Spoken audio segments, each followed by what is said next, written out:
안녕하십니까. 미디어 디자인학과 19학번 이다은입니다. 사랑하는 가족에게 Dear Family, 지금부터 저의 앱에 대한 발표를 시작하도록 하겠습니다. 먼저 앱에 대한 정보에 대해서 말씀드릴게요. Dear Family는 어떠한 앱인가? 한마디로 정리하면 부모 세대와 자녀 세대를 소통으로 연결시켜주는 페어링 익명 앱입니다. 극도로 파편화된 사회에서 공동체는 점점 개인으로 흩어지고 소통이 단절된 채 서서히 고립되어 갑니다.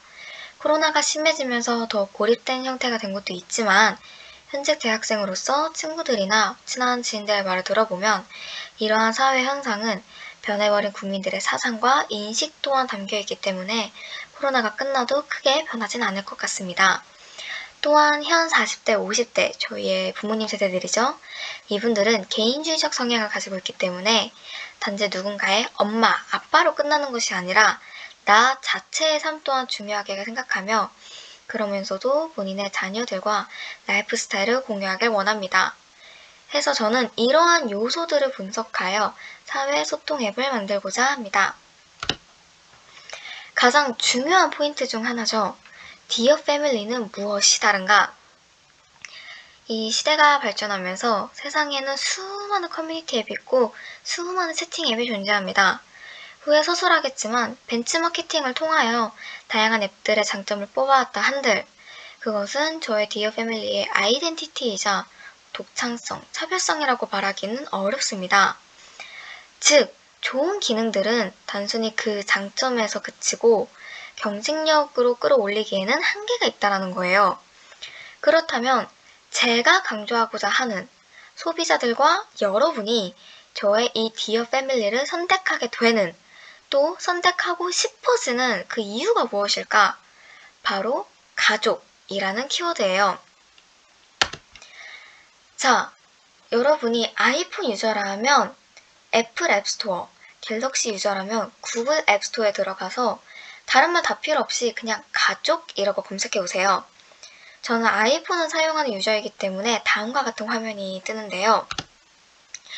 이렇게 검색하면 아이를 키우는 등의 육성 게임은 우수수 쏟아지지 그 어떠한 앱도 가족 간의 갈등과 고민을 해결하고 화합이 되도록 도와주는 앱은 없다라는 거예요. 그리고 여러분 잘 생각해보세요. 가족이라는 존재는 우리가 태어나 눈을 뜨는 순간부터 마지막 눈을 감는 순간까지 평생토록 가장 가까이서 함께하는 존재입니다. 그 기나긴 시간 동안 우리가 마냥 동화책처럼 행복할 수도 없고 영화처럼 극단적으로 인연을 끊어내고 살기도 힘들어요. 솔직히 저희가 이렇게 얼굴 맞대고 친한 지인들이나 또는 그냥 주변 아는 사람들에게 말하기 어려워서 그렇지 살면서 단 한 번도 가족 간의 갈등이 없었거나 말 못할 비밀이 있었던 사람은 무조건 있을 거예요. 그런 상황일 때 당신을 도와줄 수 앱이 있다면 당신은 거기에 기대고 싶어지지 않을까요? 핵심 가치를 요약해 볼게요. 먼저 소통, 부모님 세대와 자녀 세대, 엄마와 딸, 아빠와 아들 또는 엄마와 아들, 아빠와 딸 우리 모두가 자유롭게 소통할 수 있도록 또한 감동, 단순히 대화가 아니라 그 따뜻한 마음, 가족 간의 애정이 전해질 수 있도록 마지막 연결, 우리 모두가 하나의 가족이 되어 다 같이 함께하는 사회가 되도록 이 세 가지 소통, 감동, 연결이 저의 Dear Family의 핵심 가치입니다. 제작 이유와 목적에 대해서 한번 말씀드릴게요.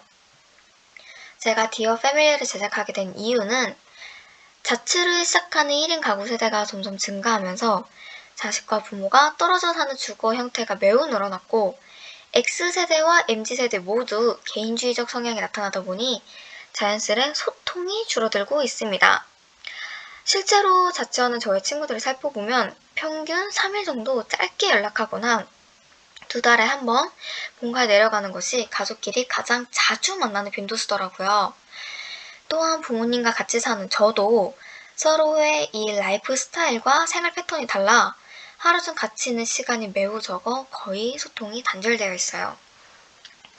이러한 소통의 단절은 가족 간의 불화나 갈등으로 번질 수 있고 또한 한부모 가정의 경우 자식의 성별에 따라 어디 물어볼 것도 없이 육아에 대한 고민을 가지고 있기 때문에 이러한 모두가 부담 없이 가볍게 소통하고 진심을 편하게 털어놓을 수 있는 앱을 제작하고자 합니다.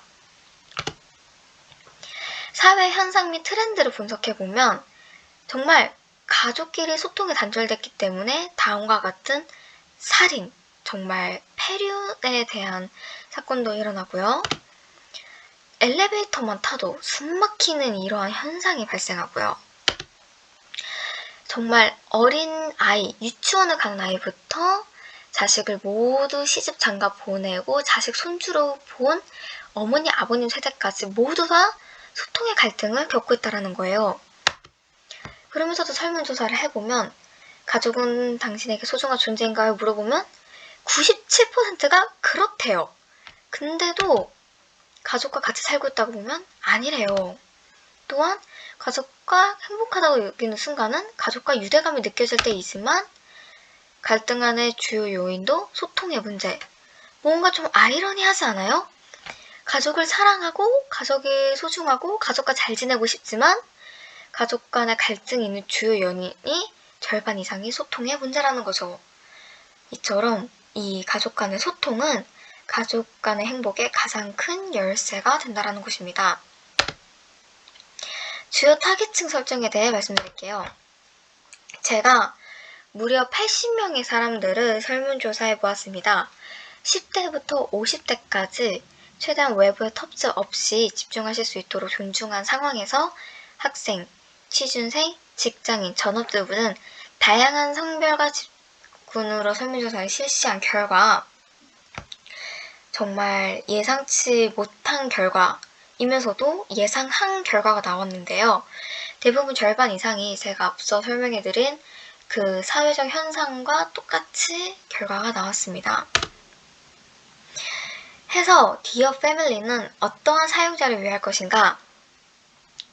자식을 키우지만 어떻게 다가가야 할지 모르고 어떠한 것이 나의 자녀에게 더 도움이 되는지 고민되는 어머님들, 바쁜 직장 생활로 자식들과 소통하기 어렵고 친해지기 위해 다가가기 어려운 아버님들, 부모님께 연락은 드리고 싶어도 무슨 말을 해야 할지 몰라 형식적인 안부만 묻는 자녀들, 가족들과 화목하게 지내고 싶지만 아직은 조금 어색하고 부담스러운 사람들, 또는 부모 자식 간 사이에 갈등이 생겼지만 그 어디에도 물어보지 못하고 답답한 이들, 한부모 가정이라 보다 융통성 있게 자녀를 키우고 질문하고 싶은 사람들 모두가 가능하다라는 거죠. 그리고 이 앱, 이 설명을 듣는 여러분 또한 저의 타깃층입니다. 왜냐? 여러분도 가족을 가지고 있기 때문이죠. 해서 저는 남녀노소 정말 전 연령을 타깃층으로 삼고 있고요. 제가 말씀드렸다시피 저의 앱은 익명 페어링 앱이다 보니 이러한 익명시의 호칭 정리는 사랑스러운 딸, 자랑스러운 아들, 존경하는 어머니, 듬직한 아버지로 정해보았습니다.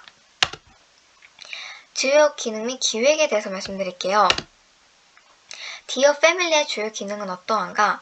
제작 형태는 모바일 앱으로 카테고리별 게시글 포스팅, 댓글 기능 형태의 카페 및 블로그의 인터페이스 구조를 가지면서 자유 게시판처럼 게시글을 쉽게 올리고 익명으로 소통하며 진솔한 대화가 가능하도록 하겠습니다. 마이 페이지에서 친구 코드로 페어링 기능을 넣어 실제 본인 가족끼리는 친구 맺기 기능을 넣고 매일 일정 시간에 팝업창 알림으로 서로의 안부를 물어 따뜻한 말하기 기능을 넣어 실제 가족 등과의 소통을 최대한 활성화할 예정입니다. 그러니까 한눈에 기능을 설명드리자면 첫 번째, 가족들끼리 페어링 단톡방, 두 번째, 가족 생일 등 기념일 알림이, 세 번째, 카테고리 게시판, 네 번째, 자유 게시판, 마지막 다섯 번째, 가족 여행지 및 추천 광고 페이지, 그리고 가장 중요한 저의 아이덴티티성, 하루 한 줄 따뜻한 메시지 알림봇입니다. 제가 벤치마케팅한 앱은 비트윈, 속닥, 인스티지가 있고요. 또한 이렇게 커뮤니티 앱들에 대해서 집중 분석해 보았습니다.